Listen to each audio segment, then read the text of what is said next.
Hello students, welcome back. हम plant physiology पढ़ रहे हैं और प्लांट फिजियोलॉजी में ट्रांसपोर्ट इन प्लांट्स पढ़ रहे हैं। आपने अगर अभी तक के वीडियोस नहीं देखे हैं, पहले आप उन वीडियोस को देखो, फिर आप इस वीडियो को देखना, आपको और ज़्यादा समझ में आएगा।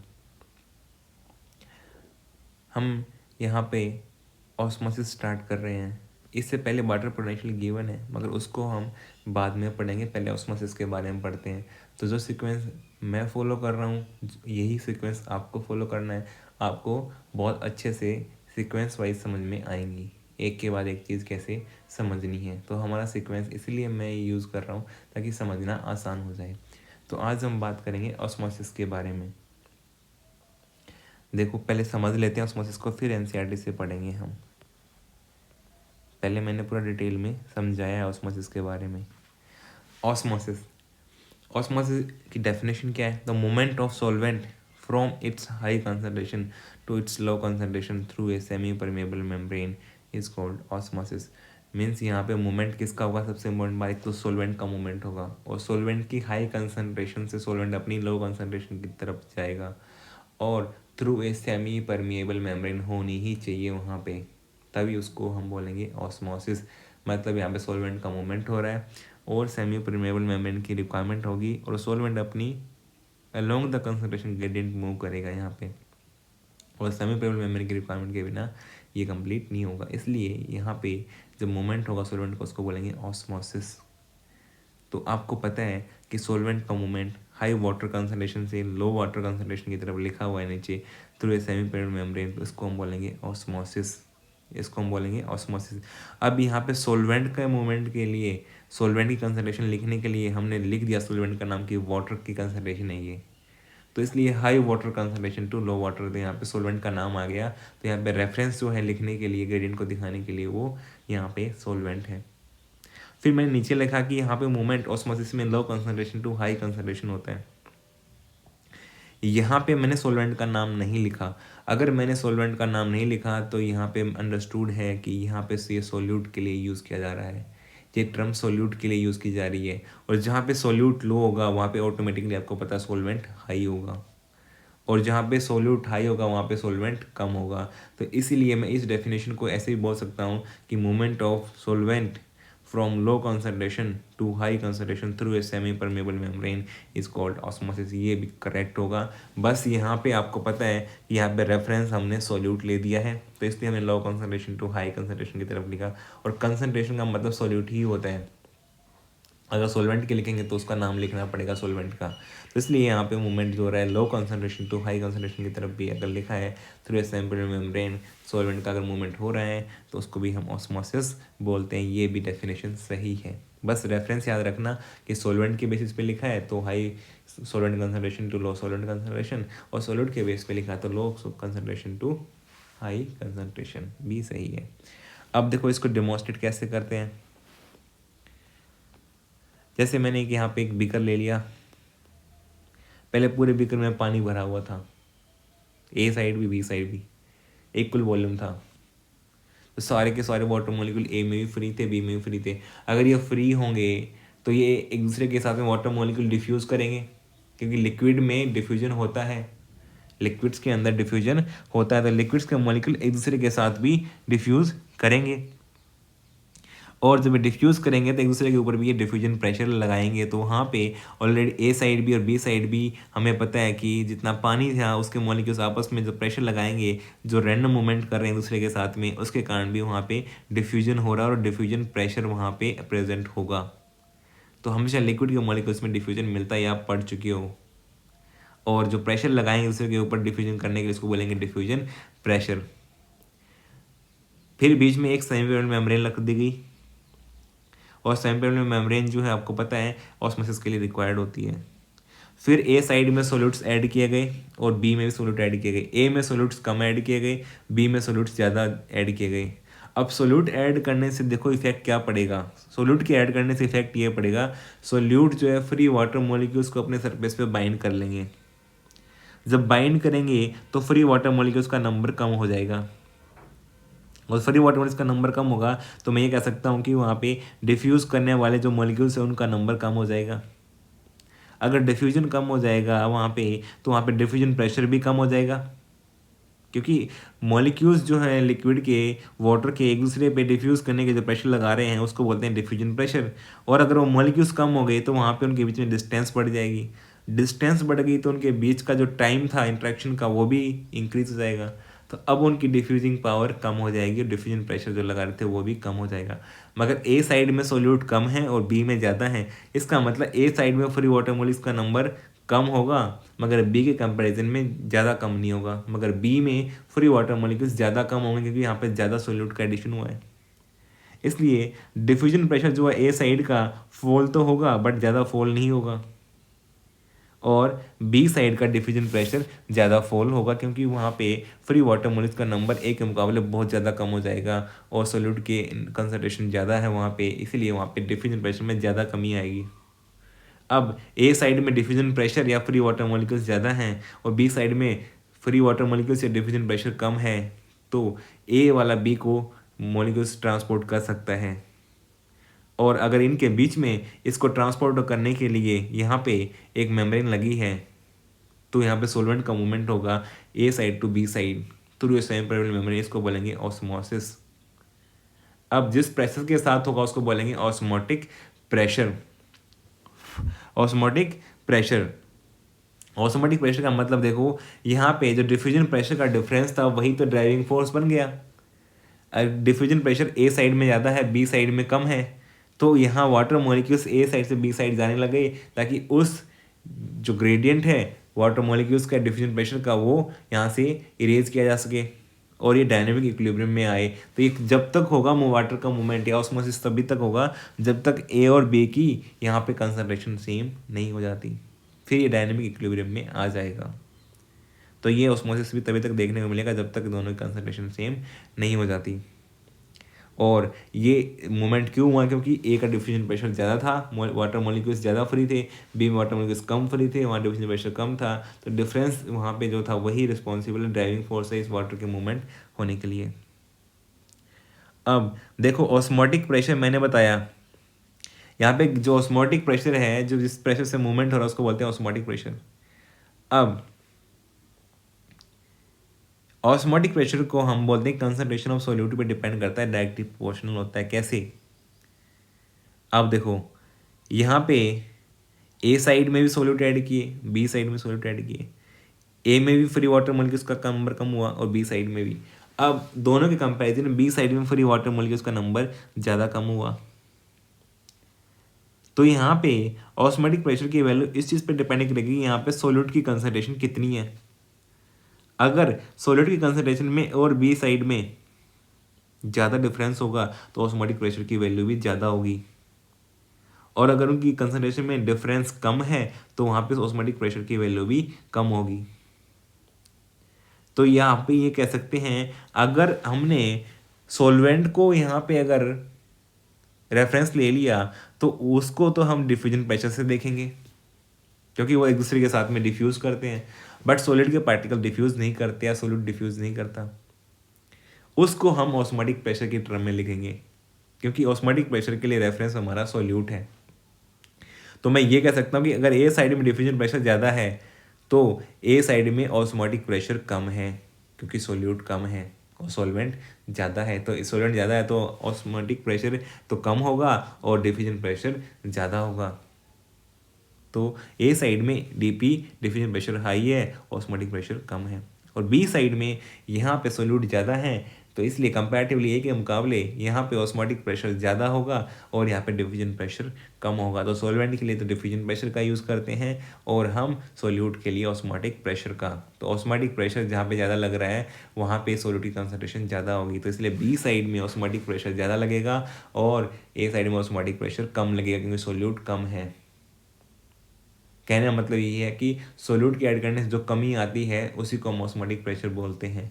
ए में कमी थोड़ी सी कम आई और बी में कमी ज़्यादा आई तो इसलिए ऑस्मोटिक प्रेशर बी का ज़्यादा है। तो पानी का मूवमेंट ये भी कह सकते हैं कि हम डिफ्यूजन प्रेशर के बेसिस पे तो high diffusion pressure to low diffusion pressure की तरफ होता है, सोलवेंट अगर वहाँ पे रेफरेंस है, और अगर ऑस्मोटिक प्रेशर है तो बोलेंगे low osmotic pressure to high osmotic pressure की तरफ मूवमेंट हो रहा है, क्योंकि एक का ऑस्मोटिक प्रेशर लो है, बी का ऑस्मोटिक प्रेशर ज़्यादा है, तो इसलिए यहाँ पे वाटर का मूवमेंट ऑस्मोसिस के द्वारा low osmotic pressure to high osmotic pressure है, तो यहाँ पे रेफरेंस हमारा सोल्यूट है, ये कहना भी बिल्कुल सही है।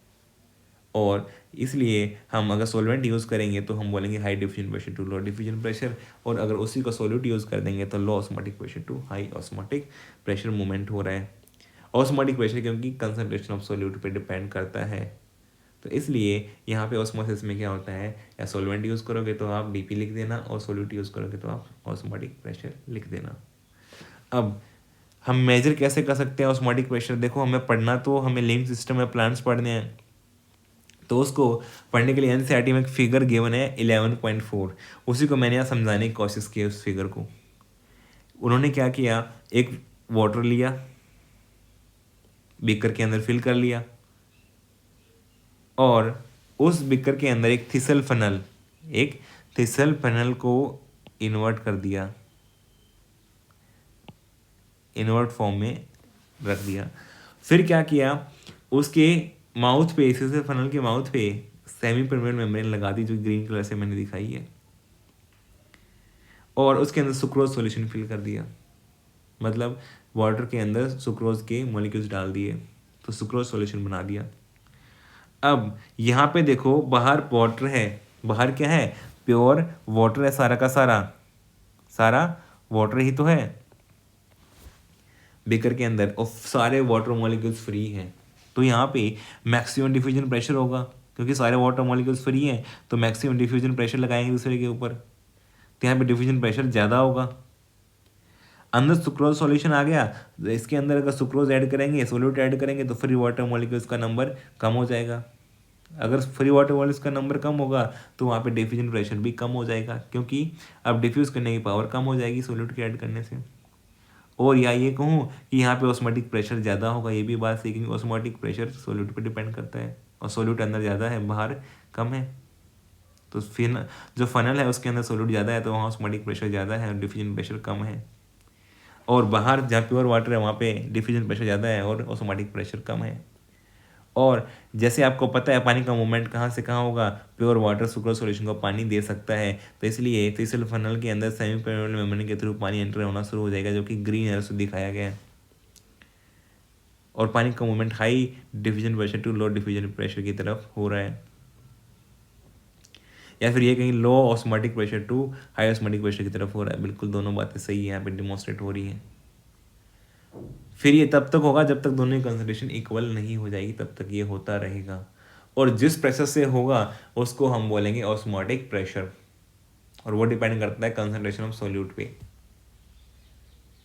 तो इसलिए यहाँ पे इसको मेज़र करने के लिए साइंटिस्ट ने एक सिस्टम बनाया और देखा कि हाँ क्या हम इसकी वैल्यू मेजर कर सकते हैं। फिर उन्होंने क्या कि पिस्टन लगा दिया, इसके सेकंड राइट साइड में डायग्राम में दिखाया कि पिस्टन लगाया है, पिस्टन की हेल्प ली। अब देखो मैंने दिखाया कि रेड इंक यूज़ किया मैंने, वहाँ तक मान लो पानी आ गया था, वहाँ पे फिल होते होते अंदर एंट्री करते करते, फिर पिस्टन की हेल्प से क्या किया कि उसको कंप्रेस करना शुरू किया और उसको इस स्टेज तक ले गए कि जहाँ पे पानी आना बंद हो जाए अंदर। अगर जिस स्टेज पे पानी आना बंद हो गया तो हमने उतना प्रेशर एक्सटर्नली लगा दिया है पिस्टन के ऊपर जितने प्रेशर से पानी अंदर आ रहा था। अब उसी प्रेशर को बोलते हैं हम ऑस्मोटिक प्रेशर, मतलब उसके बराबर फोर्स लगा दिया। अब देखो काम पिस्टन क्या कर रहा है ये समझो।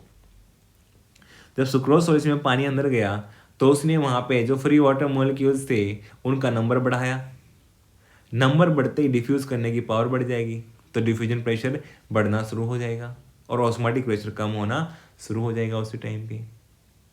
यहाँ पे पिस्टन की हेल्प से जो अंदर गया पानी काम कर रहा था वही काम पिस्टन से करना शुरू कर दिया हमने। जो वाटर के मॉलिक्यूल्स दूर दूर थे और वाटर के एंट्री करने से पास पास आ रहे थे वही काम पिस्टन से शुरू कर दिया। पिस्टन से कंप्रेस करेंगे तो वाटर मॉलिक्यूल्स पास पास आएंगे, पास पास आएंगे तो डिफ्यूज़ करने की पावर बढ़ेगी, तो डिफ्यूजन प्रेशर भी बढ़ना शुरू हो जाएगा जो एक्सटर्नल फोर्स दे रहे हैं उसके कारण। और ऑस्मोटिक प्रेशर कम होना शुरू हो जाएगा। तो जो काम अंदर गया पानी कर रहा था सुक्रोज सॉल्यूशन में, वही काम हमें एक्सटर्नली पिस्टन लगा के कर दिया, तो दोनों इक्वल हो गई। मतलब या तो अंदर गया पानी उसको वही काम करें, और या फिर पिस्टन से हम वो काम कर दें। तो अगर एक स्टेज पे जब हम और जिस प्रेशर से पानी आ रहा था उसके बराबर फोर्स लगा देंगे पिस्टन की हेल्प से, फिर अंदर पानी जो है जा रहा था जो बंद हो जाएगा जाना, उसकी एंट्री रुक जाएगी। तो इसका मतलब पता लग जाएगा वो वैल्यू ऑस्मोटिक प्रेशर के बराबर है, मतलब उस प्रेशर वैल्यू से पानी अंदर जा रहा था, वो उस वैल्यू को मेजर कर लेंगे और बताएंगे कि पिस्टन में कि ये मेजरमेंट जो है वैल्यू का, प्रेशर का, ये वैल्यू ऑस्मोटिक प्रेशर के बराबर है। तो हम फिजिकली ऐसा कर सकते हैं, फिजिकल सिस्टम के अंदर हम इसको मेजर कर सकते हैं, बट बायोलॉजिकल सिस्टम में ऐसा पॉसिबल नहीं है, आप पिस्टन नहीं लगा सकते, वो क्लोज सिस्टम है। ये तो एक ओपन सिस्टम था जहाँ पे आपने काम कर लिया, मगर बायोलॉजिकल सिस्टम क्लोज सिस्टम है, वहाँ पे आप पिस्टन नहीं लगा पाओगे। तो वहाँ पे कैसे देखेंगे, हम आगे बात करेंगे। ऑस्मोटिक प्रेशर हमने बताया कि हम ऑस्मोटिक प्रेशर को हम सोल्यूट की हेल्प से निकाल लेते हैं और उसकी हम न्यूमेरिकल वैल्यू भी कैलकुलेट कर सकते हैं एक फॉर्मूला लगा करके। तो ये तो था मेजरमेंट कैसे करेंगे। अगर इससे ज़्यादा हमने प्रेशर लगा दिया, फिर पानी क्या होगा, फिर पानी सुक्रोज सॉल्यूशन से बाहर आना शुरू हो जाएगा वापस। अब जो अंदर आ रहा था वो तो रुक गया, मगर उसके वापस आना शुरू हो जाएगा, सुक्रोज सॉल्यूशन पानी लॉस कर देगा प्योर वाटर के अंदर। इसको बोलेंगे रिवर्स ऑस्मोसिस। जब पानी सुक्रोज सॉल्यूशन में आ रहा था तो उसको बोला था ऑस्मोसिस, और अगर direction of movement of water अगर उल्टी हो गई है, अब वापस प्योर वाटर में आने लगा सुक्रोज सॉल्यूशन से, तो उसको बोलेंगे रिवर्स ऑस्मोसिस। तो यही प्रोसेस यूज होती है, तो घर पे प्योरीफिकेशन के लिए हम प्लांट लगाते हैं उसके अंदर। अब देखो ऑस्मोटिक प्रेशर की डेफिनेशन क्या लिख सकते हैं, the external pressure required to stop osmotic entry of water into solution. तो जितना पिस्टन की हेल्प से एक्सटर्नल प्रेशर रिक्वायर्ड है पानी की ऑस्मोटिक एंट्री को रोकने के लिए सुक्रोज सॉल्यूशन में, उसी को बोलेंगे हम ऑस्मोटिक प्रेशर। या फिर ये कहें कि क्लोज सिस्टम होगा तो फिर से बोलेंगे the pressure with which osmosis occurs from low concentration to high concentration is called osmotic pressure. कह रहे कि जिस प्रेशर के साथ में पानी का मूवमेंट होगा, जिस प्रेशर के साथ में पानी का मूवमेंट हो रहा है, ऑस्मोसिस हो रहा है, और low concentration to high concentration, मतलब यहाँ पे रेफरेंस सोल्यूट है, यहाँ पे इसलिए लिखा है low concentration to high concentration is called osmotic pressure. तो जिसके साथ वो होगा उसको बोलेंगे ऑस्मोटिक प्रेशर। तो ये क्लोज सिस्टम के लिए हो जाएगी डेफिनेशन, पहले वाली ओपन सिस्टम के लिए हो जाएगी, और सेल जो हमें पढ़नी है प्लांट सेल वो क्लोज सिस्टम, और सेकेंड वाली डेफिनेशन उसके लिए ज़्यादा बेटर है। और सेमी परमानेंट मेम्ब्रेन मत भूलना, वो तो आएगी ही आएगी यहाँ पे। ऑस्मोटिक प्रेशर को न्यूमेरिकली कैलकुलेट कर सकते हैं, और इसको हम सिंबल भी यूज़ करते हैं, इसका सिंबल है पाई, पाई से रिप्रेजेंट करते हैं। और यहाँ पे इसको मेजरमेंट करने के लिए साइंटिस्ट ने एक वांट ऑफ फार्मूला है जो साइंटिस्ट ने बनाया, वांट ऑफ साइंटिस्ट है उन्होंने बताया, तो उसके लिए हम मेजर कर सकते हैं इलेक्ट्रोलाइट्स के भी और नॉन इलेक्ट्रोलाइट्स के भी। तो यहाँ पे पाई की वैल्यू, ऑस्मोटिक प्रेशर की वैल्यू केमिस्ट्री में पढ़ते हो, वही यहाँ पे इक्वेशन यूज़ की गई है, MRT नॉन इलेक्ट्रोलाइट्स की होगी। और अगर आयनाइजेशन कोफिशिएंट आई से मल्टीप्लाई कर दोगे तो वही इक्वेशन इलेक्ट्रोलाइट्स के लिए बन जाएगी। तो pi is equal to MRTI, ये बन जाएगी इलेक्ट्रोलाइट्स के लिए, जहाँ पे M दोनों के अंदर मोलर कंसंट्रेशन है,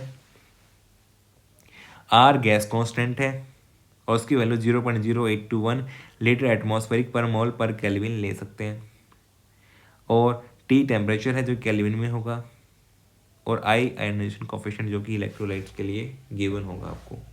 जैसे मैंने 1 मोल ग्लूकोज के लिए यहाँ पे निकाल के दिखाया कि यहाँ पे 1 मोलर है, M1 है, R वैल्यू मैंने जो गैस कांस्टेंट की है वही ली है, और 270 टेम्परेचर ले लिया, और यहाँ पे वैल्यू आ जाएगी आपकी 22.4 एटमॉस्फेरिक प्रेशर, ये होगी ऑस्मोटिक प्रेशर की वैल्यू। फिर नेक्स्ट क्वेश्चन पूछता है हमसे, क्वेश्चन पूछा है कि अगर दोनों की इलेक्ट्रोलाइट नॉन इलेक्ट्रोलाइट की मोलर कंसंट्रेशन अगर सेम हो, M सेम है, R गैस कांस्टेंट दोनों का सेम है, टेम्परेचर सेम है, तो अब डिफरेंस कहाँ आएगा, I फैक्टर का। तो इसलिए अगर NaCl इलेक्ट्रोलाइट है और ग्लूकोज एक नॉन इलेक्ट्रोलाइट है, तो दोनों की कंसंट्रेशन M सेम होने के बाद भी इलेक्ट्रोलाइट्स की ऑस्मोटिक प्रेशर की वैल्यू ज़्यादा होगी in comparison to non electrolyte. इसलिए 1 मोलर NaCl की ऑस्मोटिक प्रेशर ज़्यादा होगी ग्लूकोज की 1 मोल कंसंट्रेशन से, क्योंकि ये नॉन इलेक्ट्रोलाइट है। ये चीज़ समझ में आ गई, आपको समझ में आएगी, और साथ में आप कैलकुलेशन भी कर सकते हो इसका। अगर न्यूमेरिकल आपको ये कैलकुलेशन करवाना पड़े तो आप केमिस्ट्री में जैसे करते हो वैसे ही यहाँ पे भी कर देना, फॉर्मूला लगा के 1 फार्मूला। इलेक्ट्रोलाइट्स तो इलेक्ट्रोलाइट्स के लिए आई वैल्यू भी साथ में मिलेगी आपको, नॉन इलेक्ट्रोलाइट होगा तो उसके लिए भी आप कैलकुलेशन कर सकते हो जैसे मैंने करके दिखाई है। ऑर्डर ऑफ ऑस्मोटिक प्रेशर, और जैसे कि ऑस्मोटिक प्रेशर कहाँ पे ज़्यादा मिलेगा, अगर हम सब फैक्टर्स को एक जैसा मान लें तो डिफरेंट टाइप के जो प्लांट हैं वहाँ पे उसमें वेरिएशन आएगी। जैसे कि जो हाइड्रोफाइट्स हैं जो फ्रेश वाटर में रहते हैं, वहाँ पे अगर दिन में फूड बनता है, सोल्यूट बनता है, तो वहाँ पे पानी अवेलेबल है, बहुत ज़्यादा अवेलेबल है, तो वो कितना ही पानी ले सकते हैं, तो उसको वो डाइल्यूट कर देंगे जल्दी से, तो उसका ऑस्मोटिक इफेक्ट कम होगा, क्योंकि कंसनट्रेशन ऑफ सोल्यूट पे डिपेंड करता है ऑस्मोटिक इफेक्ट। अगर ऑस्मोटिक प्रेशर ज़्यादा है इसका मतलब वहाँ पे कंसनट्रेशन सोल्यूट ज़्यादा है, मगर यहाँ पे सोल्यूट जैसे ही आएगा साथ में पानी भी आ जाएगा तो उसको डाइल्यूट कर देगा, डिजोल्व कर देगा, तो उसका इफेक्ट खत्म हो जाएगा, तो उसका ऑस्मोटिक इफेक्ट इतना ज़्यादा नहीं होगा। तो सबसे कम ऑस्मोटिक प्रेशर आपको हाइड्रोफाइट्स में मिलता है। फिर मीजोफाइट्स जो लैंड के प्लांट हैं, वहाँ पे क्या होगा, लैंड वाले प्लांट्स में सोल्यूट जैसे ही बनेगा, फूड बनेगा, सुक्रोज बनेगा, वहाँ पे पानी तो है बट ज़्यादा नहीं है, क्योंकि वो मैक्सिमम पानी अपना वाटर लॉस ट्रांसमिशन के थ्रू कर देते हैं, तो वहाँ पे लॉस ज़्यादा हो रहा है, और जहाँ पे सुक्रोज बन रहा है उसके लिए कम यूज़ हो रहा है। तो यहाँ पे लिमिटेड अमाउंट ऑफ वाटर है हाइड्रोफाइट्स के मुकाबले, तो इसलिए यहाँ पे मेसोफाइट्स में ऑस्मोटिक इफेक्ट ज़्यादा होगा हाइड्रोफाइट्स के मुकाबले। तो यहाँ पे सोल्यूट का जो इफेक्ट हो ज़्यादा है, तो इसलिए ऑस्मोटिक प्रेशर की वैल्यू मेसोफाइट्स में ज़्यादा होगी हाइड्रोफाइट से। फिर जीरोफाइट्स है, जीरोफाइट्स के अंदर आपको पता है कि जो प्लांट्स जहाँ पे ड्राई कंडीशन में वहाँ ग्रो कर रहे हैं, तो वहाँ पे अगर सोल्यूट बना तो पानी तो एक्स्ट्रा है ही नहीं, एक्स्ट्रा पानी ले भी नहीं सकते, सोइल में है ही नहीं, तो इसलिए जो अवेलेबल पानी होगा उसी के ऊपर जो है ऑस्मोटिक इफेक्ट बढ़ेगा। तो इसका मतलब ऑस्मोटिक इफेक्ट बढ़ेगा क्योंकि सोल्यूट की कंसनट्रेशन बढ़ी, तो इसलिए ऑस्मोटिक प्रेशर जीरोफाइट्स का मेसोफाइट्स के मुकाबले आपको ज़्यादा देखने को मिलेगा। और सबसे ज़्यादा किस में मिलेगा, हेलोफाइट्स में, क्योंकि हेलोफाइट्स में सोल्यूट बना, फूड बना, उसके कारण कंसनट्रेशन सोल्यूट बढ़ गई, तो ऑस्मोटिक इफेक्ट भी बढ़ेगा। क्यों, क्योंकि ऑस्मोटिक इफेक्ट इसलिए बढ़ेगा क्योंकि जो पानी एब्जॉर्ब करेंगे वो उसके अंदर भी सॉल्ट है, तो उसके अंदर भी सोल्यूट आ गया, तो एक तो फूड था वो सोल्यूट था, और जो पानी आया उसमें सॉल्ट आ गया तो और सोल्यूट बढ़ गया, तो उसका ऑस्मोटिक इफेक्ट और ज़्यादा हो जाएगा। तो इसलिए हेलोफाइट्स में ऑस्मोटिक प्रेशर की वैल्यू सबसे ज़्यादा देखने को मिलती है। और इसमें से भी हमें अगर देखें तो हाईएस्ट ऑस्मोटिक प्रेशर अभी तक जो मेजर किया गया है वो एट्रीप्लेक्स कॉनफोर्टिफोलिया के अंदर देखा गया है। एक प्लांट का बोटेनिकल नेम है, साइंटिफिक नेम है, और इसमें 202 एटमॉस्फेरिक प्रेशर तक इसकी वैल्यू मेजर की गई है। तो ये आपको याद रखने हैं ऑर्डर कैसे है। सिग्निफिकेंस, ये रिस्पॉन्सिबल होता है मूवमेंट ऑफ वाटर के लिए। आपको पता है क्रॉस द मेम्ब्रेन अगर मूवमेंट करवाना है प्लांट सेल में, तो आपको पता है दूसरी प्लांट सेल में वाटर को भेजने के लिए मेम्ब्रेन क्रॉस करवानी पड़ेगी, तो उसके लिए आपको ऑस्मोसिस देखने को मिलेगा। तो ये तो सारी बातें थी ऑस्मोसिस के बारे में। अब एनसीईआरटी में इसके बारे में क्या लिखा है, अब वो पढ़ लेते हैं हम लोग। हमारा टॉपिक है osmosis. Osmosis, the plant cell is surrounded by ये cell membrane and cell wall. आपको पता है प्लांट सेल में एक सेल वॉल होती है, एक सेल मेम्ब्रेन होती है, ये सेल बायोलॉजी में पढ़ चुकी हो। The cell wall is freely permeable to water and substances in solution, hence is not a barrier to movement. Cell wall क्या होती है, परमेबल होती है, इसलिए वो किसी भी बैरियर का काम नहीं करती है वाटर और सब्सटेंसेस के मूवमेंट में, ये आप पढ़ चुके हो। In plants cells usually contain a large central vacuole. Plants में आपको पता है कि सेल्स के अंदर जो है प्लांट सेल में वैक्यूल होता है, हुज कंटेंट्स और regular sap contribute the solute potential of the cell. यहाँ पे पोटेंशियल की बात हुई है जो कि वाटर पोटेंशियल में करेंगे हम। यहाँ पे सोल्यूट पोटेंशियल की बात हो रही है, तो सोल्यूट के कारण जो पोटेंशियल आता है उसको बोलते हैं सोल्यूट पोटेंशियल। ये वाटर पोटेंशियल में डिटेल में समझेंगे, मगर हम यहाँ पे उस चीज़ को हमने पढ़ा कि ऑस्मोटिक प्रेशर, तो यहीं पे उसी चीज़ को हम पढ़ रहे हैं। ऑस्मोटिक प्रेशर मतलब सोल्यूट बढ़ेगा तो ऑस्मोटिक प्रेशर ज़्यादा लगेगा, तो यहाँ पे हम उसको ऑस्मोटिक प्रेशर की कंपेरिजन में देखेंगे। In plant cells cell membrane and membrane of vacuole, जो कि वैक्यूल की मेम्ब्रेन है tonoplast, together are important determinant of movement of molecules in और आउट द सेल। तो इसलिए जो मेम्ब्रेन होती है साथ में जो टोनोप्लास्ट होती है वैक्यूल की मेम्ब्रेन, दोनों डिटरमाइन करते हैं कि मूवमेंट ऑफ मॉलिक्यूल इन और आउट कैसे होगा सेल से। Osmosis, osmosis is the term used to refer specifically to a diffusion of water across a differentially or selectively permeable membrane। हम वाटर का मूवमेंट जब सिलेक्टिवली या डिफरेंशियली परमेबल मेम्ब्रेन के cross होता है तभी हम उसको बोलते हैं ऑस्मोसिस। तो तो यहाँ पे सिलेक्टिवली परमिएबल या डिफरेंशियली परमिएबल मेम्ब्रेन होना जरूरी है ऑस्मोसिस के लिए। Osmosis occurs spontaneously in response to driving force. यहाँ पे एक ड्राइविंग फोर्स होता है, जब मैंने बताया था कि डिफ्यूजन प्रेशर का डिफरेंस होना चाहिए, उसके बिना ऑस्मोसिस नहीं हो पाएगा। तो डिफ्यूजन प्रेशर का डिफरेंस होगा तभी ऑस्मोसिस देखने को मिलेगा। The net direction of rate of osmosis depends on both pressure gradient and concentration gradient. आपको बताया था ना, डिफ्यूजन प्रेशर का ग्रेडियंट होगा तो उसी को बोला है प्रेशर ग्रेडियंट, और कंसंट्रेशन ऑफ सोल्यूट जो है उसका ग्रेडियंट होगा तो उसको बोला था मैंने ऑस्मोटिक प्रेशर, क्योंकि concentration of solute directly depend करती है तो वो ऑस्मोटिक प्रेशर को डिफाइन करने के लिए। तो इसलिए ऑस्मोटिक प्रेशर का भी ग्रेडियंट ऑलरेडी होगा वहाँ पे डिफ्यूजन प्रेशर के साथ साथ। Water will move from its region of higher chemical potential or concentration to its region of lower chemical potential until equilibrium is reached। और वाटर का मूवमेंट होगा इसकी हायर केमिकल पोटेंशियल हम वाटर पोटेंशियल में बात करेंगे। यहाँ पे हम कंसंट्रेशन की या डिफ्यूजन प्रेशर की बात कर रहे हैं, और उसकी लोअर कंसंट्रेशन की तरफ या लोअर केमिकल जो पोटेंशियल होती है उसकी तरफ होगा जब तक इक्विलिब्रियम रीच नहीं होता है।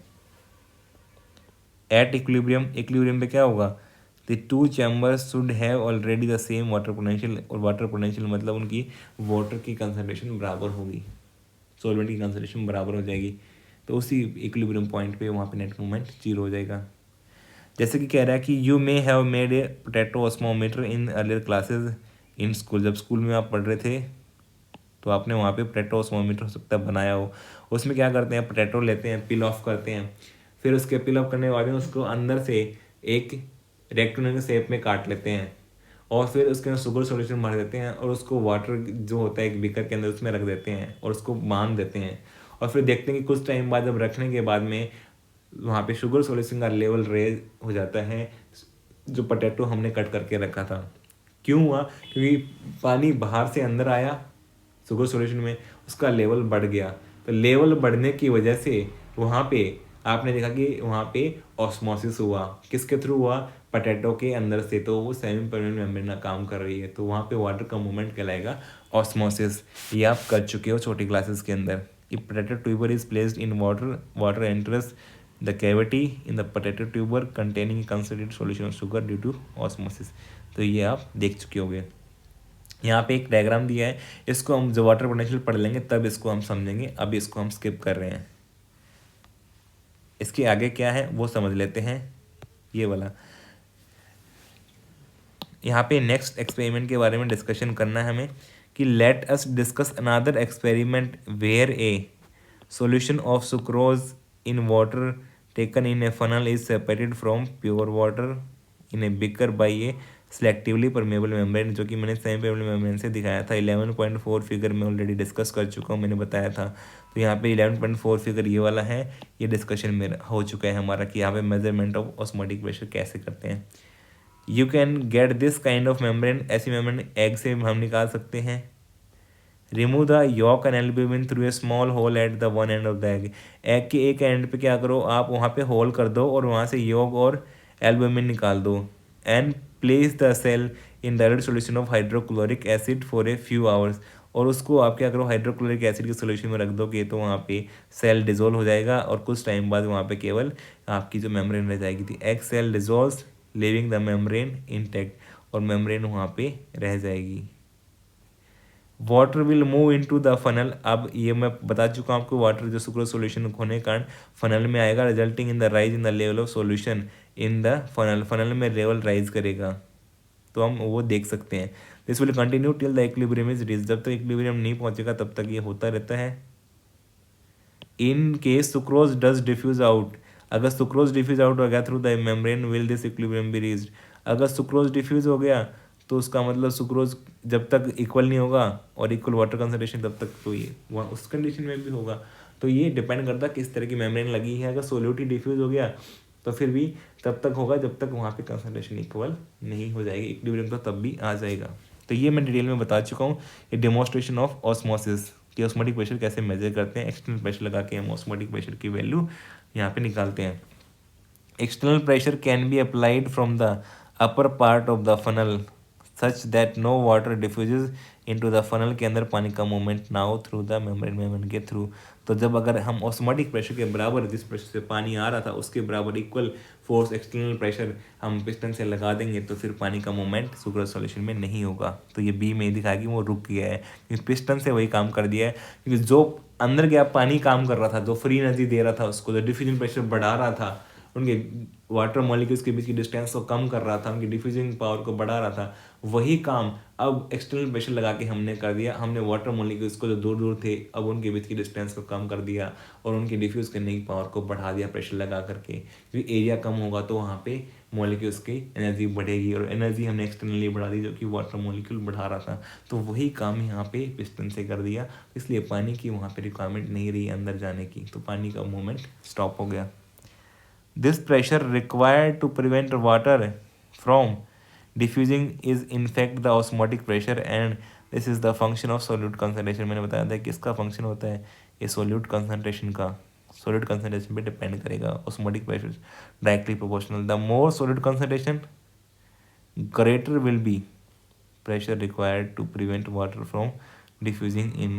अगर वहाँ सोलिड कंसनट्रेशन ज़्यादा होगी तो आपको वहाँ पे ज़्यादा प्रेशर लगाना पड़ेगा ऑस्मोटिक एंट्री को रोकने के लिए। तो इसलिए osmotic pressure is function of solute concentration. Solute की कंसनट्रेशन ज़्यादा है तो ऑस्मोटिक प्रेशर ज़्यादा है।